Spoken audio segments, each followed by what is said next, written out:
always helps when you unmute yourself. Good evening, everybody. Welcome back to Talkin Torque. I am your host, Colin Livingston. Been a very, very busy couple of weeks. We had to take last week off with a little family situation. Really happy to be back. Obviously, we try and focus on racing and business, and tonight we'll get to cover both of those. Really excited. Got a friend of mine coming on, been a longtime driver in the NASCAR Pinty series, Larry Jackson. About the friendliest guy on the planet, not just in the world of racing, just a super, super friendly guy. Really looking forward to diving into, Larry's story, how he got into racing, what's happening this year. They've got a lot of really exciting stuff coming up. And then later on tonight, I've got a distribution partner of mine from my Cantork side of things. They represent us up in Fort McMurray, Alberta. So we'll be talking to one of the guys from MFM Tools, part of the Mikisew Tool Group. And that's going to be... for me, that's going to be fun. Hopefully, we get a few people chiming in and asking a few questions and things like that. But want to go back. Very, very, very busy couple of weeks in racing. Last weekend, obviously, in Formula One, bit of a blowout again in Saudi Arabia. When you've got a seven-time champ referring to the Red Bull car as the fastest he's ever seen, that should open a few eyes, and not from the standpoint that they're doing something unfair. Obviously Red Bull has found something with their car that other teams haven't, and their advantage is massive. The big thing, I read a lot of chatter this week about what Lewis meant, and there were graphs about how their car, the car in 2014 was more dominant than that, blah, blah, blah. That's not what Lewis was talking about. What Lewis was talking about was how quickly the Red Bull can pass other cars with the DRS. So in a straight line with that wing open, they are as fast as anything he's ever seen. And, when a seven-time champ is speaking like that, people should probably listen instead of arguing with them, because he just knows more than anybody else. With that, really messy week, though, in Formula One. You've got Franz Tost from AlphaTauri saying that he doesn't trust his engineers. And that was mind-boggling to me, that chucking his team under the bus.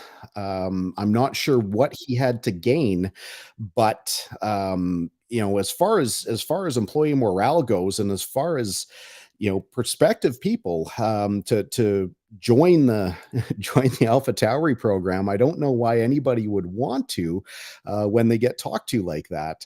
Saw the comments from newly appointed head of Ferrari, Frederick Vasseur, basically throwing his team under the bus when he said, when he was asked about the problems that Ferrari was having, and he said, well, the one thing I know it isn't is management, meaning that it's within their team.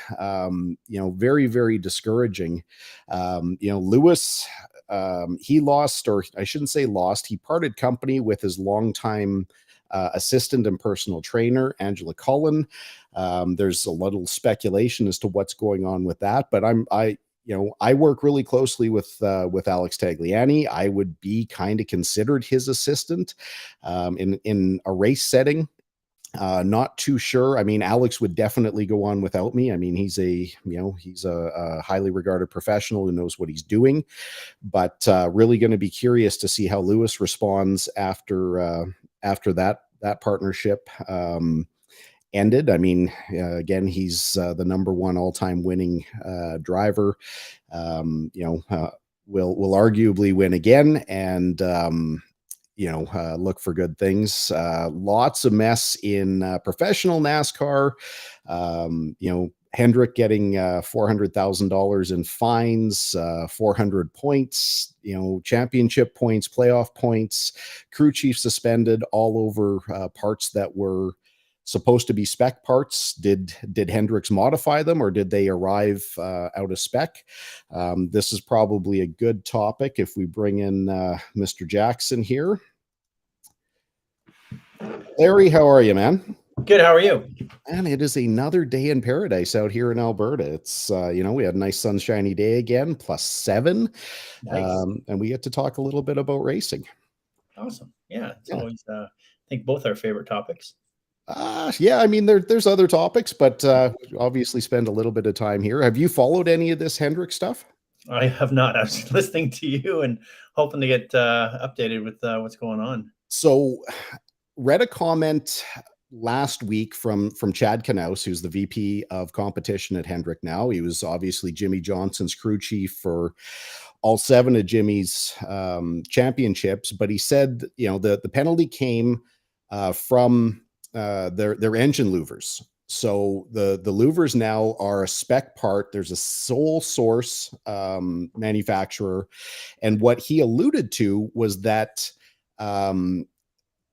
there had been a number of conversations behind the scenes, as teams do with NASCAR, saying, "Hey, listen, we're getting these things, and they're not to spec, and they're maybe a little messy. Are we allowed to clean these things up? Do we have to put them on the way they are? Can we return them?" But there's a shortage of supply, and NASCAR in one breath, again, according to Chad, said one thing, and then they said another, and he said that there's a lot of conflicting information, but one thing that never happens is the supplier never receives the penalty. It's always the team. What was really shocking from this is that the penalty was the result of a voluntary inspection. So this was before practice, before qualifying, before anything. They just said, "Hey, let's go through this and make sure that we're okay." And that is what NASCAR based this massive, kind of record-setting penalty. What do you think? I mean, we see that kind of stuff on a regular weekend. I mean, you're a Pinty Series competitor. I hang around with Pinty Series teams. We have those situations where we'll grab an official and say, "Hey, come and take a look at this." I mean, I think everyone does that, but kind of shocking. Very. I'd be scared to take my car through a voluntary inspection right now. Then.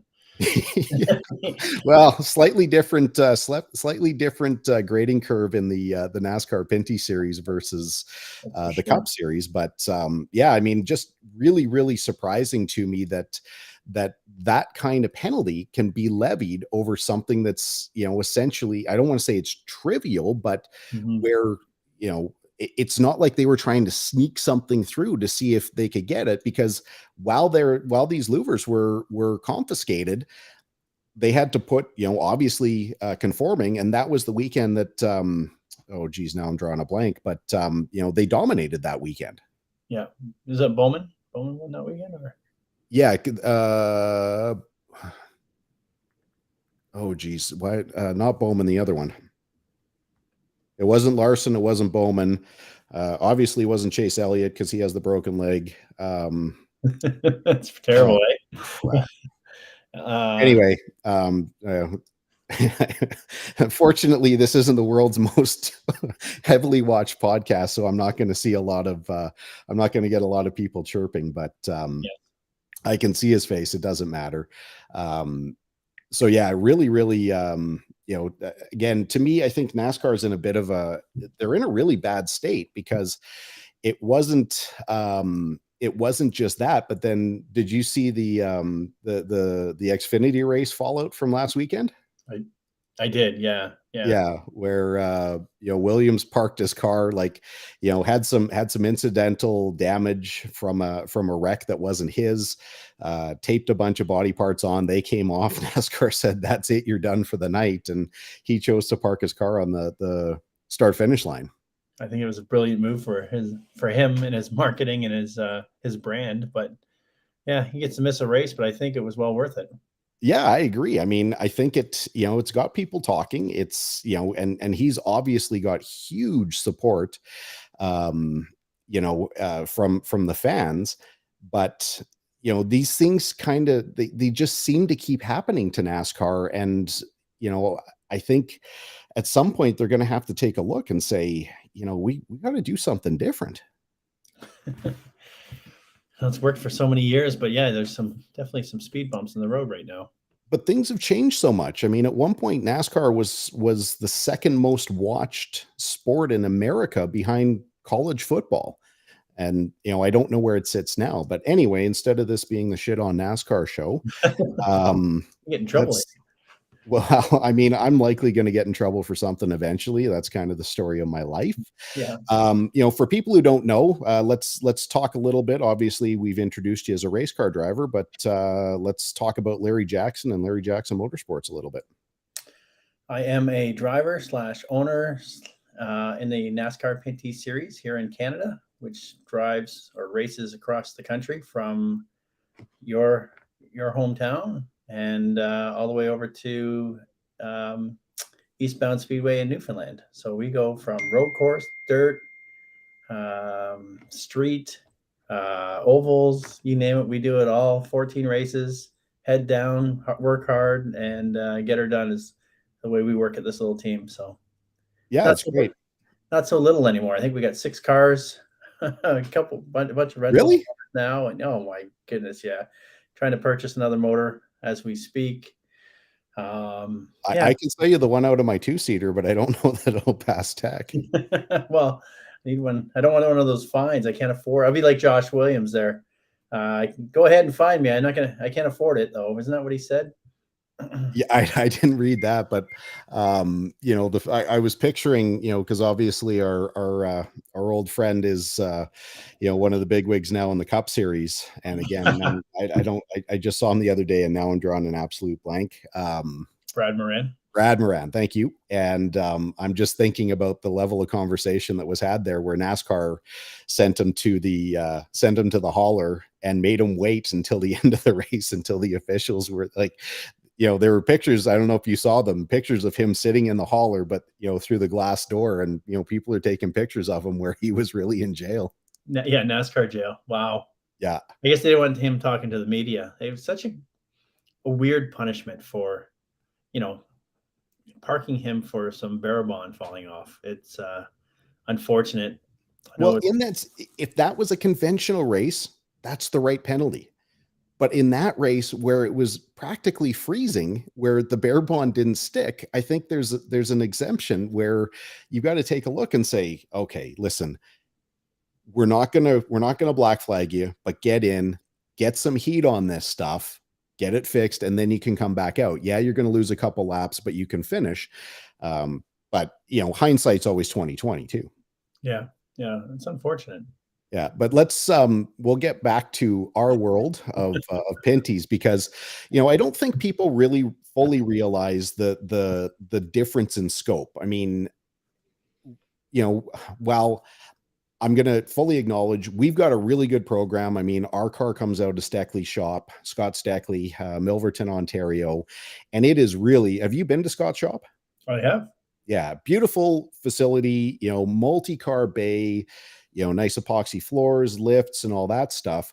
I'm going to throw up a picture here now. And this isn't, I don't mean this to be like this isn't a disrespectful thing, but here is, one of your cars in one of your shops. Yes. What's going on here? This is the car we were putting together for Aaron Turkey last year in the dirt. Gotcha, it's an old Anthony Simone oval car. Not old. It was his primary car until he decided to leave the sport. I purchased a bunch of equipment from Anthony and CBRT, and it's a really, really nice piece. It's nice and light, has a lot of lead in it. It was set fast time on the dirt, and it's a car that can actually be used for road as well. So we might get that one. That's a really good piece. We're gonna probably get ready for the road course as well. So just as an aside, we all spend a lot of time marketing, thinking about ways we can attract attention. Anthony Simone, missed opportunity. Why doesn't he go by Tony Simone? Like, that's the greatest. That could be the greatest racing name in the Pinty series. Oh, I don't know. That boy has so much talent. If we just haul him back a little bit, that man runs 100% of the time. Yeah, pull him back 90%, and he'd do so well. Now he's focused on Rocco, and everything I see is about the karting career, and they're doing quite well. I mean, that kid's going to be good. That's for sure. Yeah. Here's another shop picture here. As you can see, this is not a 60,000 square foot facility. It is not. It's 2,200 square feet. The front half is actually B squared decals. And then where that car is in the background, I had to move it forward about 18 feet because the vinyl wrap business is in the front there now. So it's we're in tight quarters. We have another Yep. shop for storage, and we have cars at buddies' places, and it's time to. I have my own shop, but I rent it out. So Well, at least it's making a bit of money, right? yeah, so it's time to. I'm looking at purchasing another shop. Just waiting for the gentleman to come up with a price, and then in turn, we bought a house for my daughter. So it's bad timing this year, and we're Wow. looking at the tractor trailer, and we're looking at motors, and you name it, and we're looking at it, and hopefully, hopefully survive this year, which I think we will. We'll do quite well, I think. One of my father-in-law's first lessons to me about racing is the best way to make a small fortune is to start with a large one and then get into a race team. Yeah, see, I'm doing it the wrong way. I'm starting from the bottom, collecting all this stuff, working my tail off, which we've built a nice little team. We've really been hammered down for the last 3 years. When Yep. we bought some spec motors, and we're up to 4 spec motors. We should have spec motor number 5 coming soon, hopefully. Trying to find some transmissions. They're like finding a diamond in a rough. Those things right now, unless you want to purchase a new one, and it's not cost effective right now for this team. Yeah. Well, and I mean, you're obviously a budget racer. I mean, we don't need to, hide from that, but you do so much with so little. Correct. Like you guys, if people have never been to a Pinty's race, or if you have been to a Pinty's race, it's, fully the paddock, the garage is fully accessible. We call it a garage. There's no garage. It's Yeah. our, we have tractor trailers and big haulers, and then there's a guy like you who shows up to the track with a pickup truck and, a car hauler. It's true. And Yeah. you get to do the same job as all of us, and you'll, unless something breaks on your car, two things are usually guaranteed. You're probably not going to win the race, but you're Yeah. not going to finish last. Correct. Third thing, because I know you fairly well, you're also not going to hit anything. It's a game. You can't get higher up that mountain if you keep falling off of it. So we, yeah, and it's funny. I'm getting so cheap in my old age. Even rubbing wheels with somebody, ripping the wrap off the car. That's dollar signs down the toilet. So It's dollar signs, but it's also what, like 3 hours. oh yeah, and then my other half, she's amazing. But you still got to come home for dinner once in a while and do the house chores and So yeah. that's a good point. I mean, I'm not going to try and pivot off of Wendy, but when I want people to try and understand and to get a better feeling for what goes on. I'm mechanically stupid. I've never hidden from that. And the setups of the cars and what goes on is often a mystery because I basically do what I'm doing now. I look at racing and I talk about it to my driver. That's kind of the extent of my involvement. But you guys work on these things all year long. Like from a fan standpoint and from a non-educated observer standpoint, we figure the car gets parked at the end of the year. You probably change the oil, you might clean it up, do a little bit of repair, and it should basically be ready to go. But that's not the case. I mean, I get texts from you from time to time, over the winter, and it's like, yeah, another shop night. It's minus 35 outside. It's 10 o'clock at night in Ontario, and you guys are grinding away on the car. Yeah. I got lots of help at the racetrack. There's a gentleman, Dave Stevens, and myself at the shop, usually daily. If I'm not working at the fire department, I head down to the shop for about 9 o'clock every morning, and we try and work till 5 or 6, and put in a solid day's work. Today we built. I cut apart some old upper control arms that were useless to the high dollar teams, and I made 3 beautiful left front upper control arms. And we need. I needed spares. I didn't have spares for last year, so took everything apart, made 3 new ones, and saved myself probably $350 a control arm. So I made $1,000 today by taking some old junk off the shelf and rewelding and painting, and it's exactly the same as a brand new one. It's new bearings, new bolts, and it's all straight and just welded to what I want. And that's what we do. Everybody's got those trick left front spindles on these cars, and it's no secret now because I was the last one to find out. And like, they're not trick. We're You're allowed. not the last. This is the first I've heard of it. So, Oh, you might have to point out what a modified. spindle is to me, but, Yeah, everybody's got modified left front spindles, and it's actually worth a tenth on the track. So we made a bunch of spares, and all our cars have them now. All the oval cars have them. But you go to a race shop, and somebody that does it for a living, they got to pay for the lights, and they're charging 11 or somewhere $1,100 for a spindle, and that's the cost of things nowadays. So yeah, I whip one of those up in a day, and or a couple of them, hopefully. That's but even though, that's money saved, so that's actually money earned, but that money won't turn into practice tires. No, this team will not have practice tires yet. We're getting there. Mike O'Neill, I give him our what it costs to run our team, and he was pleasantly surprised. And he sponsors us for the Ontario races. And it treats me like family, and he's just amazing. And what we've built in the last 3 years with his help has been amazing. And he'd love to do it at a much bigger scale. He just can't see the return yet. But his business is booming, and the staff and the family and the vendors and everybody's loving it. We had that event at CTMP this year that had 460 people there, and it was a massive spread. And what he spent that day on the tent is what he sponsors me for.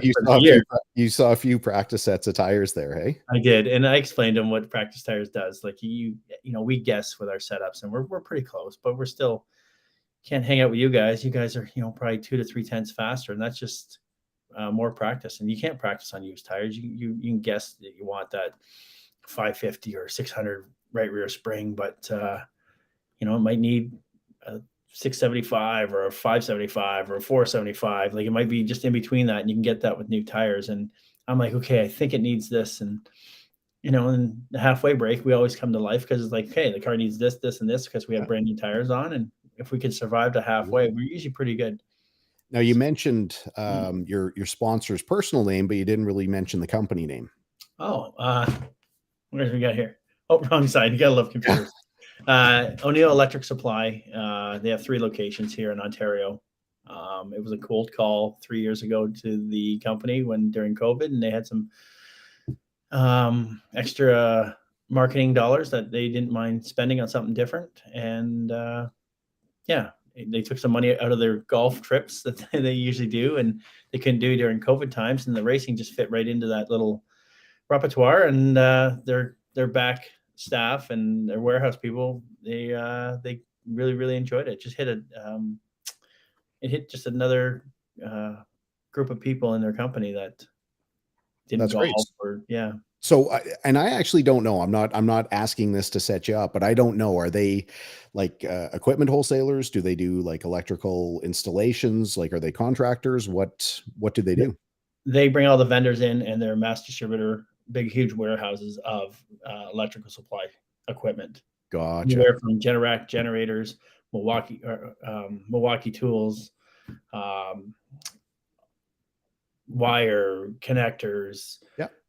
Light switches, light boxes, solar lights, all kinds of other electrical tools, and it's crazy. They have everything. Yeah, supplier. So that's awesome. Good to know, especially when we're out there, or for anyone in Ontario that needs electrical supplies. I can hook you up with a deal. We go find the friendliest guy in NASCAR, Larry Jackson, and he'll take good care of you. Hey, we got our first comment. This is kind of exciting. Are you ready? Oh no. This is a big one. I knew it was her. Yeah, there you go. So a little bit of history. Obviously, I'm TAG's full-time spotter here, but you're actually largely responsible for that. Aw, Do you remember that? I do. I do. So there was a period of time where I'd kind of gone away from racing, and then you had tricked me into coming back because doing the West. I mean, and obviously this is a bottom of the barrel kind of comment, but you were coming out West and you needed some help with a spotter, and we're curious if I'd be interested in coming out to the track, which led to, I think this is still what I look like, a bit of a monkey here, but Great pick. getting the CBRT colors, because working with you guys and spotting for you out there. But yeah, probably the most fun guy, not just to hang out with, but to spot for sure, because I don't know if you can do an accurate representation of what goes on the radio, but until somebody starts knocking you around, it doesn't get too serious on the radio. No, not at all. I do this for love and fun. I think I'm right at the end of my career, Oh, come bouncing on. off the retirement thing, and maybe car owner. And oh yeah, I knew that was coming up too. Come on, we need to make a calendar out of this. This is Oh, this that's was one of terrible. this was That's this was terrible. Wetaskiwin a couple of years ago. Yeah, yeah. What's That- really fun is that your spotter, Phil, and yes, I normally stand pretty close together. yes, And again, you're running laps, you're not really pushing to the front. And I remember a couple of years ago, we were in Saskatoon, and we had a terrible qualifying, and you would talk to Phil, say, hey, listen, I'm not going to hold the guys up. And green flag falls, and we're about 10 laps in, and Phil comes over. He's like, Larry's wondering why you guys haven't passed us yet. And like, we can't. This is what we got right now. So yeah, that was, while it was disappointing for me to see, Alex struggling, there was still a part of me that was like, come on, man, keep digging. I was still yeah. cheering for my buddy. Aw. Yeah, there's times we have some shining, something's shining there, but yeah, Come on. that's terrible. Yeah. Oh my goodness. I'm not sure what car that was. That was I want to say it was the 25, but I don't know if it was a 25. Wow. That's yeah. That's terrible. Good It times. was. Yeah. I like anything that can put a smile on the face, right? Yes. Yeah, definitely. So So let's see here. 2021 Sportsmanship Award yeah, as the winner. NASCAR. Yeah, we've got that I think 3 times with NASCAR now. If somebody needs Larry to do something like drive a car, start a park, you need a part, or you need something welded. Alex LeBay, I think that time we're out seeing you that year, I changed Alex LeBay's motor for him. Alex LeBay is a hell of a wheelman, but Well, and that's how I get got his hands dirty, right? So that's how I got roped into being your spotter the first time at St. Eustache, is that because you only had a small crew. You made it there, but you had enough hands to keep the car physically running, but you yeah, didn't have anyone else to put a headset on. And Sean Gibbs, who was the flagman and an official at the time, came into our hauler and said, hey, can you spot for Larry Jackson? I'm like, who's Larry Jackson? Who's who's that? that? He's like, oh, he's really great guy. I'm like, geez, I've never met the guy. I don't know. He's like, no, he has to have a spotter. If we can't get him a spotter, he can't run. So it's like, okay, I wasn't really doing anything anyway besides, getting in my guy's way. Yeah. And then away we went. Yeah, I think we had a pretty good time that time. I don't think we did talk anything about racing. I think we just chatted and laughed and hootered. Yeah, it was so much fun. Yeah, well, at the risk of violating the driver spotter relationship and what could have been a private conversation, I think it started when we were doing parade laps, and you said something to the extent like, "Hey, spotter, you got a drink up there?" Like, yeah, I got a bottle of water. Why? Like, no. Are you drinking up there? Like, no. Why? He's like, I'm drinking in here. Let's get this thing going. Party started. I knew I was in good company at that point. Yeah, when we went racing back then, it was all in our dime, our own car. I'm pretty sure. I can't remember if it was Joey's car or our car. No, that And was yours. I just take 2 guys with me because it's the minimum requirements that NASCAR allows. And I think maybe one of the guys was sick. I think that day, the spotter he's only been to NASCAR races, and he knew nothing about racing. And I handed him a headset. It's mandatory for us to have a spotter, but I've raced my whole life, 30, many years. I'm not even sure how many, 35 years, I think it is now. 35, oh my God. You say it And fast, so, it's not so bad. and being on little tracks like that, I'm really aware of what's going on around me. And I don't need a spotter in my ear. Really, for years we raced cars with no spotters for decades.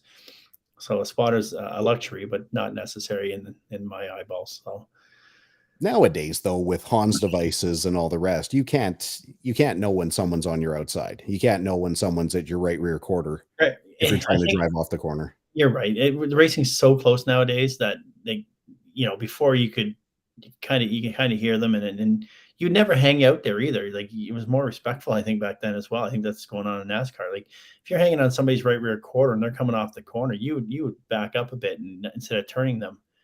Where nowadays people just leave their nose in there and they wreck themselves. And Well, and that's what Kyle Busch said that last week. He's like, there's no respect in NASCAR anymore. Like, we used to have these gentlemen's agreements and we had these understandings that, certain things happen certain ways. And, that's the way it was. But now it's like, yeah, but why? Like, I just, for some reason, I knew I was coming on here, and I just remember when Tag won Sunset and I ran third to him. And I I was remember just him. looking for that picture and I can't, Oh, for really? some reason, I can't find it. Sorry about that. No worries. And the two, like, who was it? Caden and him were just beating on each other, and it was respectful racing. But if you have that same race, I don't know, 8 years later or 5 years, I have no idea how long ago it was. But now the guys are driving through each other, Yeah. and not tap them out of the way, move them up a lane, and give them a shot on the outside of you. They're hitting them so hard, like at Sunset, they're moving guys up 3 lanes, and they don't have a shot to get back at the next corner, or there's no bump and runs. It just drive through the guy. And Yeah. And a track like Sunset is a proper multi-groove track. Mhm. You can run side by side. I mean, Alex and Andrew run side by side at Chaudière, or run side by side at Sunset for Forever. 40, 50 laps in a row without, any problem. So Yeah. yeah, I mean, but my opinion, I'm not gonna, this is a little soapbox time. The fact is, until NASCAR penalizes, and I don't care if it's at our level or the top level, until they start penalizing bad driving, it's going to keep happening. We can't Yep. expect drivers to police the series. Bring out the black flag. 100%. Like the back to our roots, right? Like, if I in this, I went back late model racing, I don't know, about 4 or 5 years ago, and Christ, one race I got the black flag 3 times. It just, the guys I was racing with, I was just driving a little harder than they were, and as you go in the corner, you just touch them and they lose control. And you're like, the guy just didn't have experience, and I'm like, okay, sorry about that one. You drive through the field again, you just touch somebody by accident again. To the back, Jack. I went to the back like 3 or 4 times that one race. Well deserved. Like, I should know the competition people I'm racing with, but don't touch them. Yeah. But did you learn from it? No. Well, then I guess we don't need the black flag. No, you're right. But I think I do it with experience. I just touch them, and I guess, yeah, they spun out. Yeah, my bad. Yeah. Well, yeah, I mean, we've seen some pretty hard hits lately. Yeah. I was going to go down a different road that I'll save for another time, but yeah, I mean, I'm a firm believer that NASCAR, as the officials, need to punish these things. They need to be the ones to say, like, this is acceptable driving, this is unacceptable. I mean, we hear about pay drivers in professional levels, which I guess technically we are professional, but like at the top levels of Cup, IndyCar, F1, there are pay drivers, people who wouldn't necessarily be brought in on merit, but because they have a budget, they get there. We're all pay drivers in the Pinty series. Like, I don't care if you're talking about, Alex or DJ or, anybody, we all have to pay our way to get there. Yes, we get some sponsorship along the way, but without that, nobody's racing. Nobody can afford to fix cars every week. Like, no. I don't care who you are, it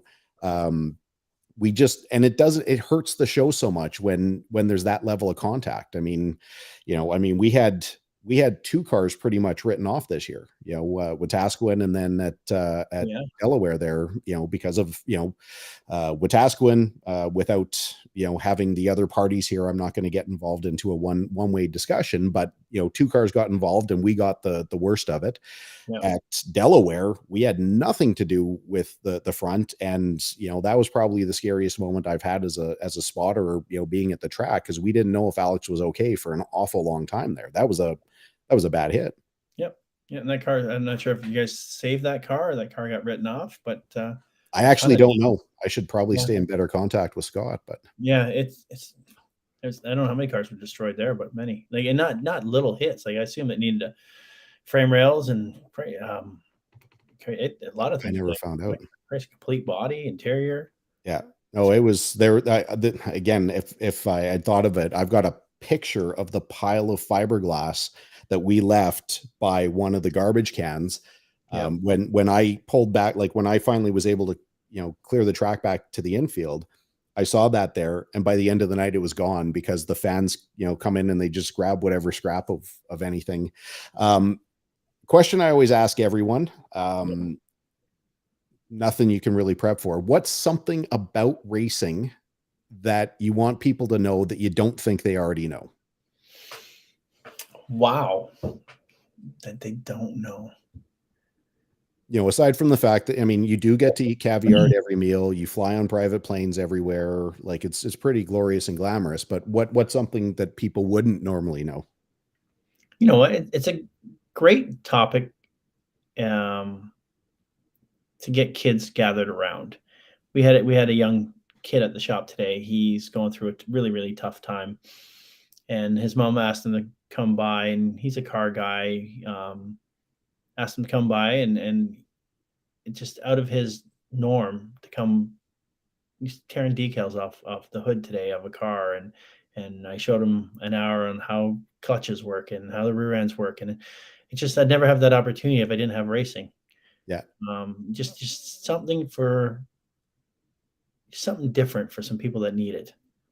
It's it's like Josh Williams. He goes to the hospitals all the time for that people have no idea about, right? And It gives back.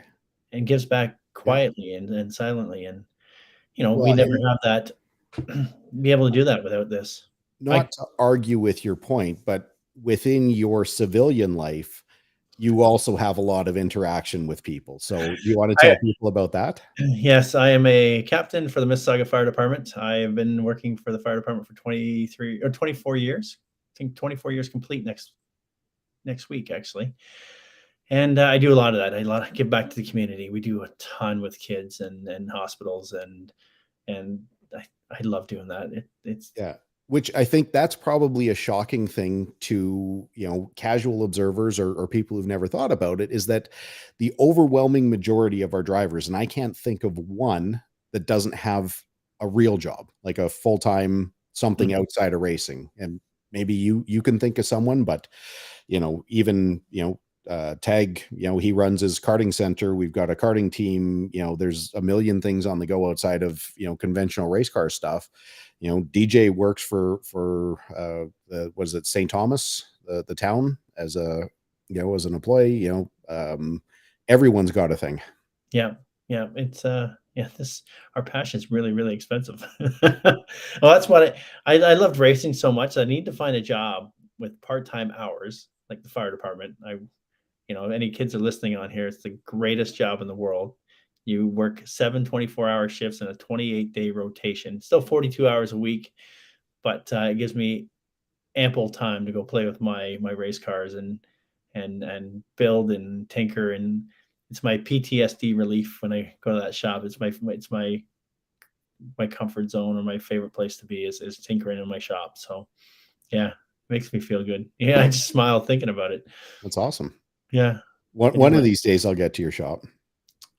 Have you not been there? Oh man. Yeah, there's definitely a cocktail in the refrigerator with your name on it. So is that so?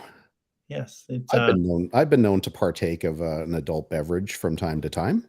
Yeah. Once the work's all done, 10 o'clock at night, you usually go. Yeah. Or Sunday afternoons when the boys are all done at 5 o'clock. Usually the guys show up through the wintertime on Sundays, and we have, a celebratory beer. So. Well, until I can get there, whenever my motorhome's at the track, that there's a cocktail with your name on it too. So It's funny.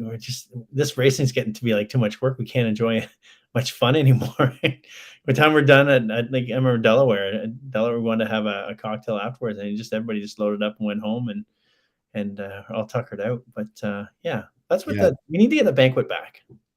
well, NASCAR to get the banquet back. it's there. It's just, a matter of trying to get away and do that. I mean, that was always a good time, but those Yeah. are the kinds of stories that we can't necessarily share on the podcast. Correct. Yeah, definitely. It's where we let loose, really, and my team did anyway. So Okay, yeah. so before we finish up here, want to make sure people know you're back for the 23 season. Correct. We should be doing the full season. We're Awesome. still, like usual, we're looking for some sponsorship out west. We got the east covered with Dooley's Trucking and Barry and Kay. They're gracious and going to take care of us down east. With NASCAR helping out with all the ferry and all that, it looks like it's going to be a great weekend. We're heading out there first thing Friday morning, and then the rest of the Ontario's taken care of by Mike O'Neill. And then we got E3 Spark Plugs. We got Visit Barbados.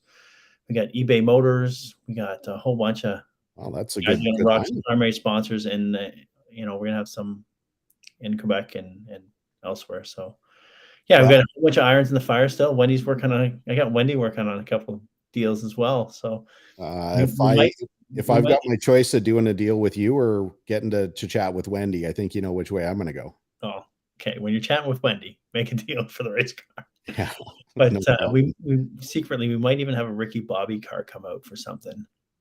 Is that right? We're working on something with Wendy's old marketing friends at the Wonder Bread place, but it's a secret. Don't tell anybody.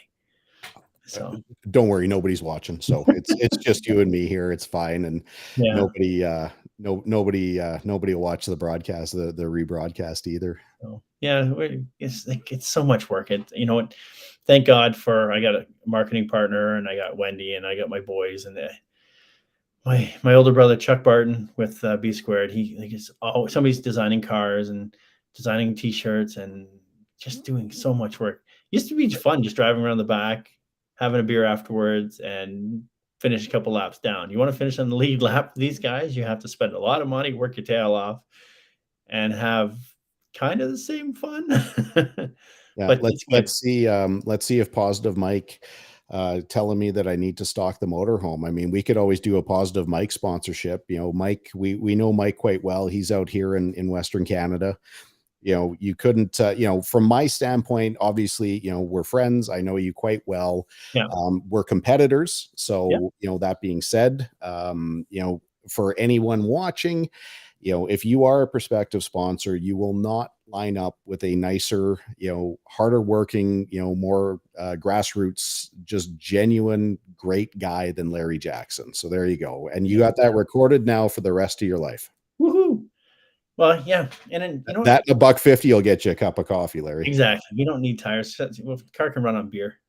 If we can run on good intentions, you're going to be just fine. We'll be fine. This can be a great year. We had enough money to survive. It's gonna be fun. We're working our tails off, being prepared for, crashes are gonna come, spare parts, spare motors. A rental. I get some rental irons in the fire too. Like there's a couple cars. I'm not sure which one I want. The rental guy might get a really, really good car. That's awesome. Good year. Okay, well, looking forward to seeing you at the track. Thank you so much, obviously, for giving us the time here. Hopefully we get you back later on in the season. We'll maybe get an update from you as to how things are going and share that with everyone. It's going to be going awesome. I know it. I can't wait. We'll see you at sunset here in a couple of weeks. Definitely, buddy. Thank you. Okay, man. Take care. See you guys. Bye. Wow. Man, love that guy. Larry Jackson. What a beauty. Because our next friend here is actually in studio. I have to figure out how to do that. Here we go. You can see he's donning his, where he's not live yet, but I've got people waving at me here. Bye, Perry. Sorry you didn't want to say anything to the people. Now we welcome MFM Tools, division of Mikisew, Mr. Mike Wagner. Oh, hold on, Mike. I got to turn you on. How about we try that? Hi, Colin. Hey, Thanks how's for it having me going? on. Well, thanks for being here. At the big show. It doesn't get any better than Larry Jackson, and it's too bad you weren't able to kind of see what was going on. I need to find a way to get onto this big TV. That's what I thought. So that you can, kind of juggle that around a little bit and get the other side.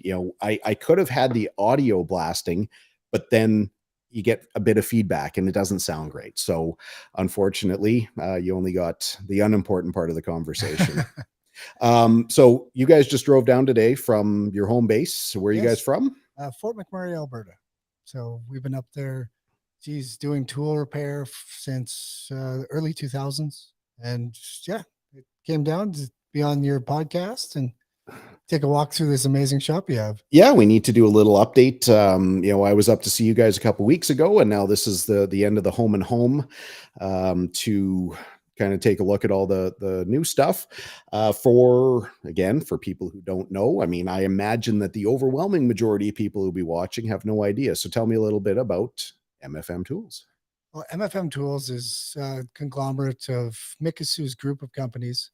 It's wholly owned. We incorporated Guthrie Tool Repair in the early 2000s, and we've been knocking it out of the park ever since. We're doing tool repairs on anything hydraulic, pneumatic. We are the Keto, Can Torque, Rad, VMAC, Lincoln, and Miller repair depots for the Northern Alberta region. And we're on all major sites. We have tool runners, tool repairs. We believe in keeping things local. Yeah, that's awesome. Now, you said you're a wholly owned subsidiary. Your parent group is? The Mikisew Group. Which is?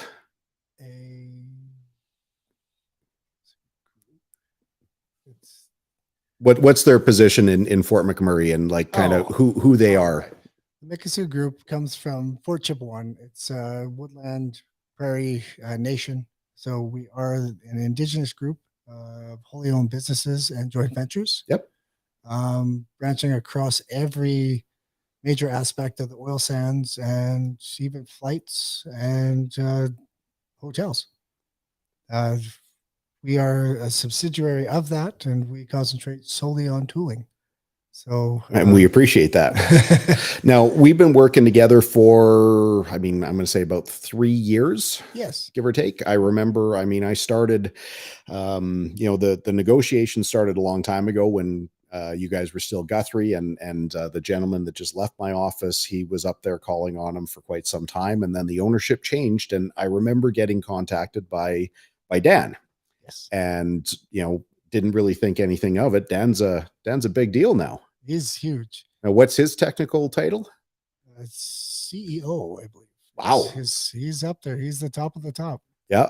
He's across all industries. Great guy. If you ever have a chance to talk to him, very Fantastic. personable, and knows a little bit of every industry. I don't know how the man's that intelligent. He's just by far. Do it long enough, and you have a bit of common sense and you have a little bit of intelligence. It's incredible what you can turn it into. When I talk to him, I'm a sponge. Yeah, he's one of the guys you spend more time listening to when you get the chance. So then we get things kind of rolling with Dan, and all of a sudden he's like, hey, listen, you're not going to be dealing with us so much anymore. Now you're going to be talking to this new guy, Jeff. So then Jeff comes in, and tell us about Jeff. Jeff is a VP. He's an amazing guy. He taught me everything I know about BD, about business development, social interactions, social media.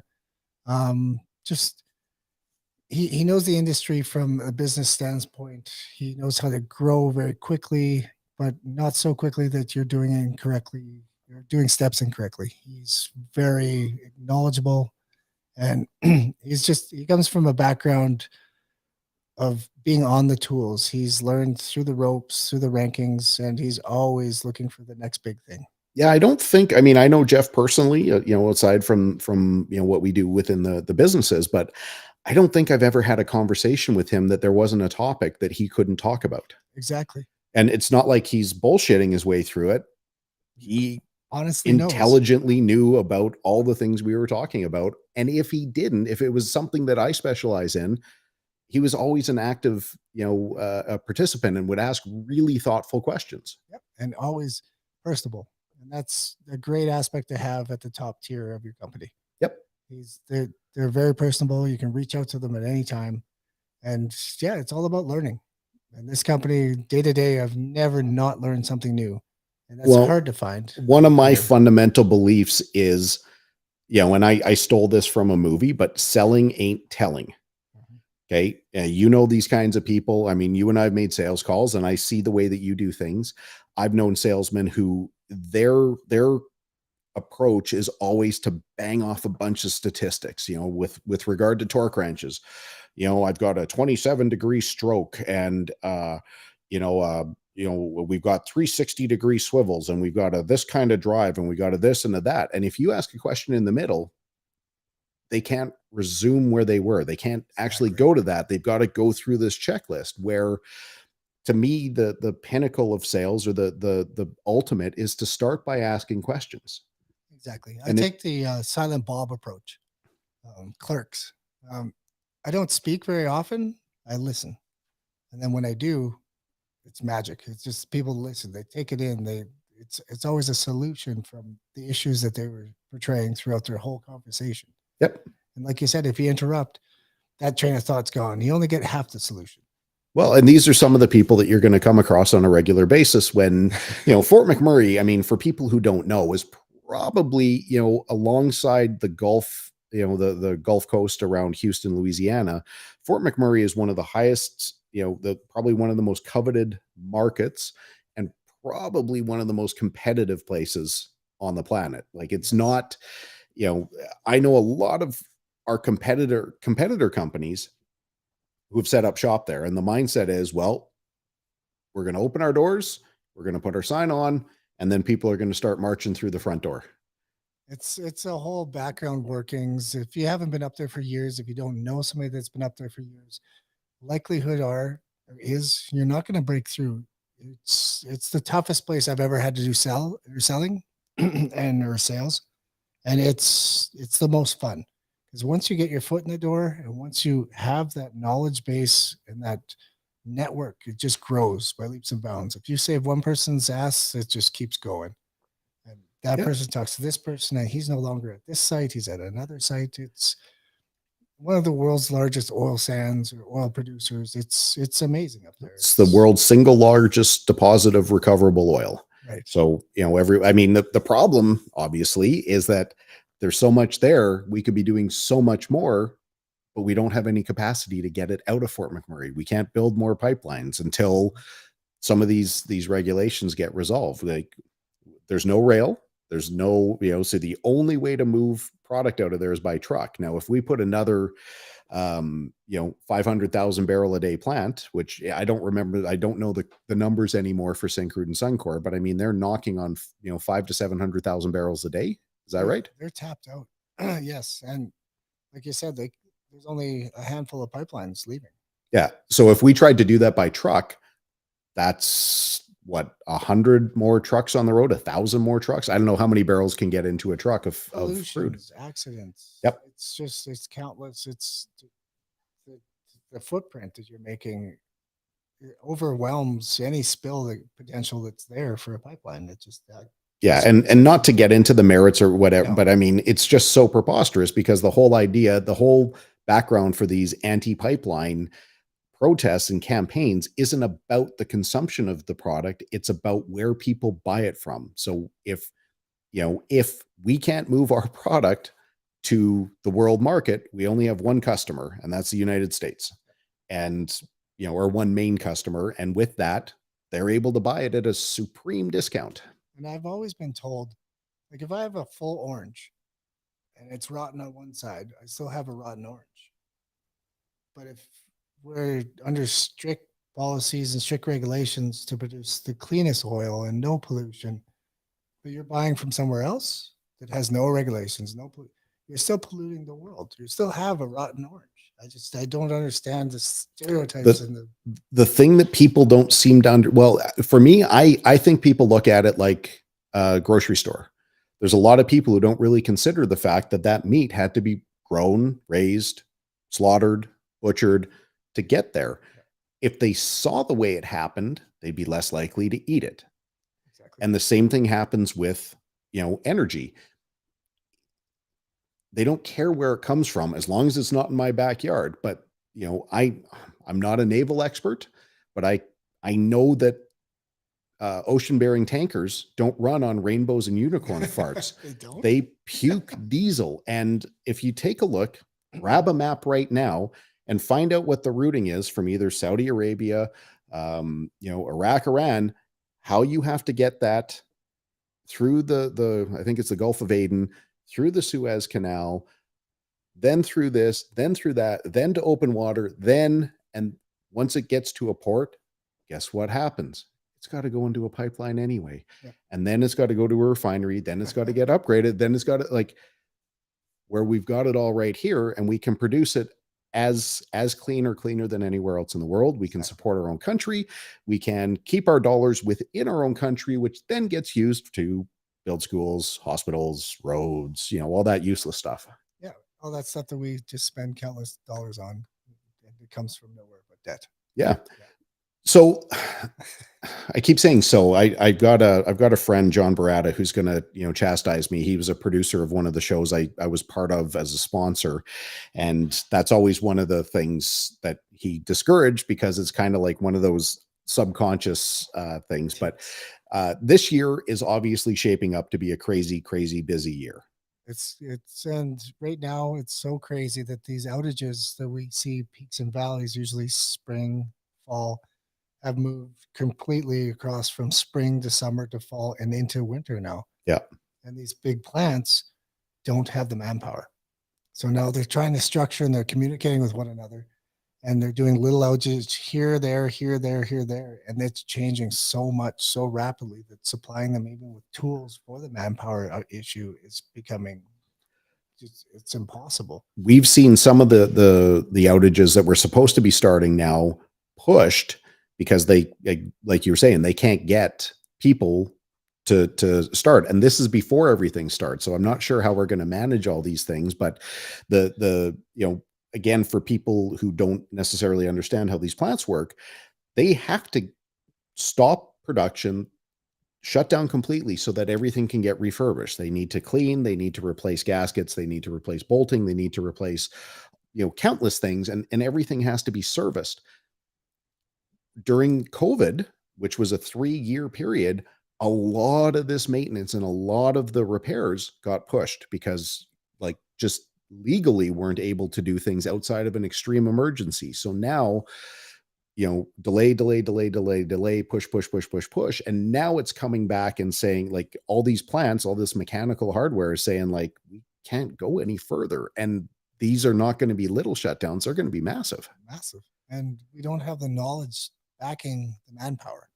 So all of these old timers are now since retired or took time off during COVID and said, "Well, hey, that was great. I had time with my family. Why am I going back?" Yep. Or they went back home, because a lot of our workforce is from, other parts of Canada, parts of the world, et cetera, et cetera. And now, not only do we not have the manpower, we don't have that knowledge. So these little outages are going to take extended periods of time, because we don't have that quick knowledge, that quick fix, that ease of no injuries, no headaches, no hiccups. And then we're going to see these outages progress into next year. It's going to be nonstop. Or worse, when they go to start up, there's going to be a lot more problems that still need to be addressed, which is going to delay the next person's maintenance. Obviously we work together. You guys chose Cantorque. I can talk all about it. And I'll reciprocate after you, but we also chose, MFM. What was it about us, without, being too ass kissery, but, I'm not looking, sales. I'm not looking for ego stroking, but what was it about us that appealed to MFM? It's a great product. It's a product. Not only is it great, but it's Canadian made. So we're keeping the money in Canada for the same products, only better, that you can find elsewhere. So now we're getting distributorship. We're getting not distributorship, but you guys are manufacturing these tools right here in Edmonton. This is something that we need more of. We need the knowledge from Canada for Canada. We need the tooling from Canada for Canada. And we can get these tools. There's no supply chain legs. There's no shipment legs from China. There's no metal missing. It's right here. This is what we need. It's not a huge dollar difference. These products are amazing. They're lightweight. They're top of the technology right now for bolting.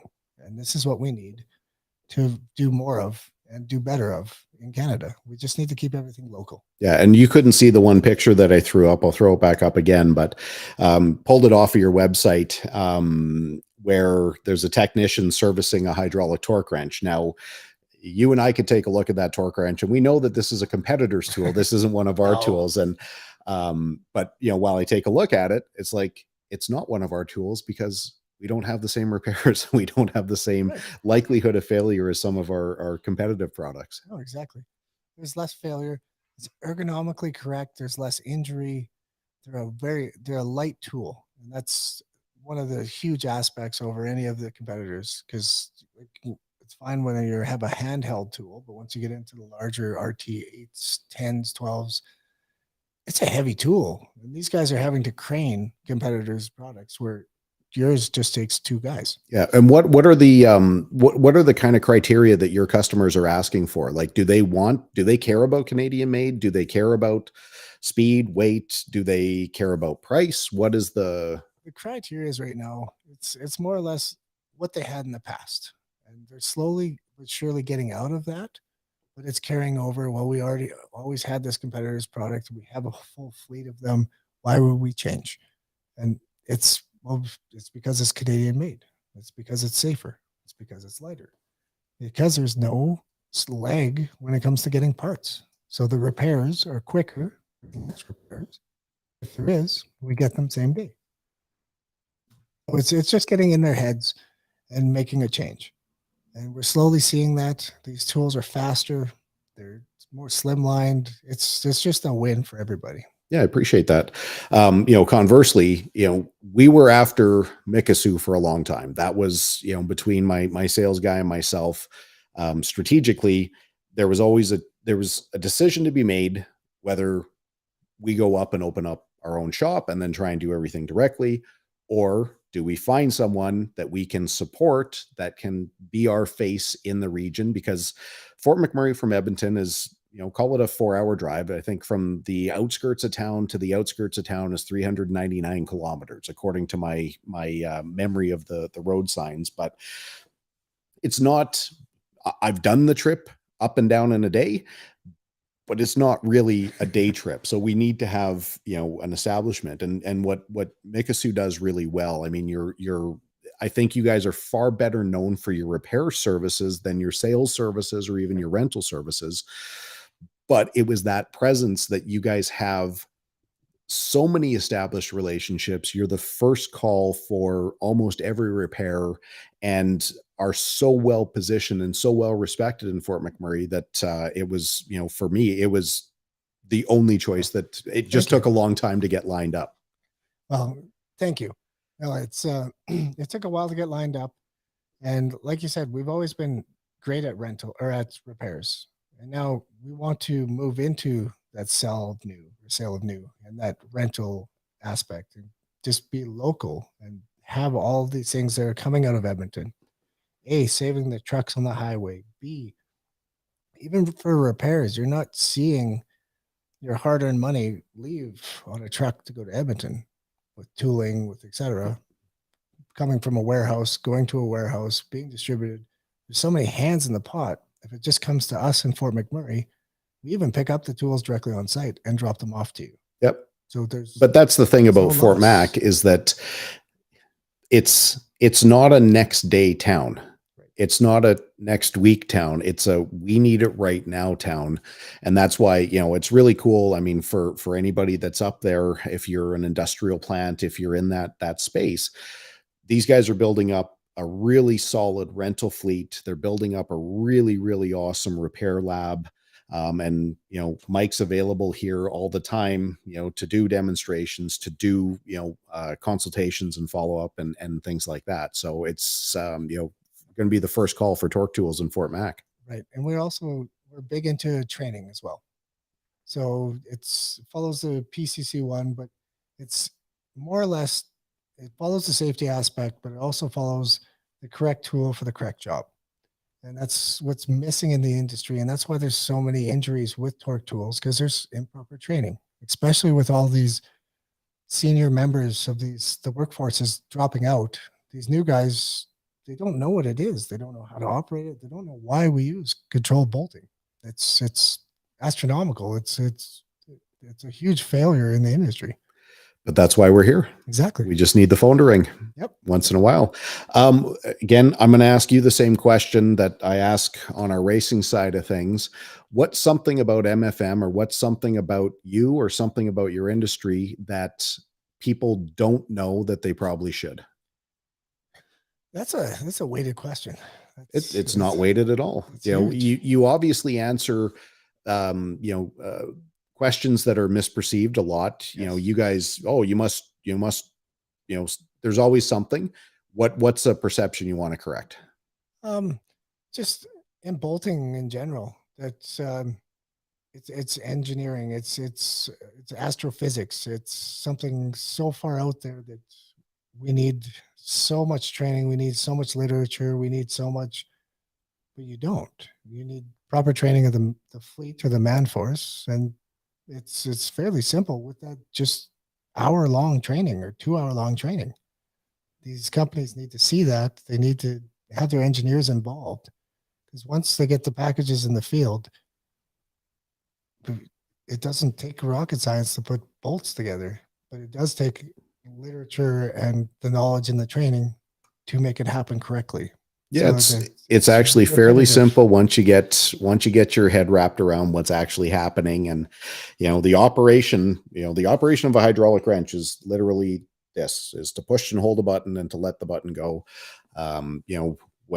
If it's a nut running tool, you pull a trigger until it stops. If it's there's a million things that we have out there.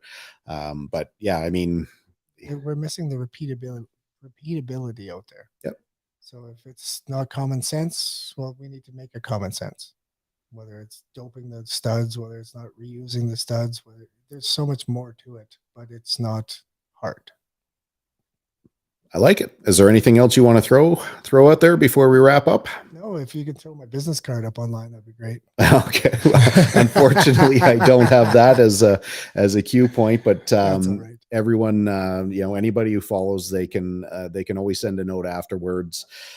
You can always find us at Talkin Torque on the socials. My email is heythere@talkintorque.ca. You're too shy to send something during the live broadcast, you're more than welcome to email afterwards. I'm always happy to talk about racing, to talk about industry, talk about whatever, the price of tea in China. I've had some great teas over there, and I don't mind sharing those stories either. Mike, thank you very much. Thanks for having me. Excellent representation of your company. We're going to have a busy day tomorrow. Yes. Go through a handful of updates and some new stuff. We might that could be an interesting podcast, but we'll probably save that because I don't want to put too many of our secrets out until it's too late for our competitors to find out about them. Awesome. And next time you have me on, I'd like to be more prepared.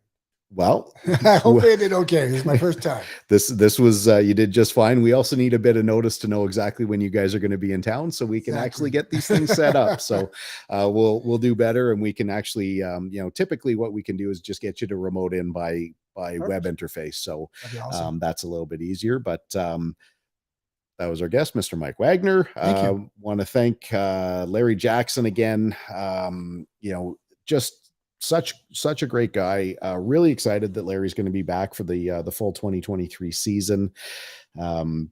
If you're at anywhere near a NASCAR track, whether it's eastbound in St. John's, any of the Quebec tracks, Ontario, make sure you get by and introduce yourself to the drivers. Make sure you come by and get a hero card. Everyone's got them. There isn't a driver in our paddock that wouldn't stop and take a picture, sign an autograph, exchange a story. Be mindful, of course, when you're going to be there that, drivers have a job to do. And if we're a few minutes away from getting on the track is not a really good time. But other than that, everyone is super approachable. You know, you can come and see anybody that's wearing a crew shirt, and they'll always tell you a story. But that'll do it for tonight's Talkin Torque. You know, we'll be back next week. And again, anybody, you can always get me, hey there at talkintorque.ca, Talkin Torque on the socials, and we'll see you here next week.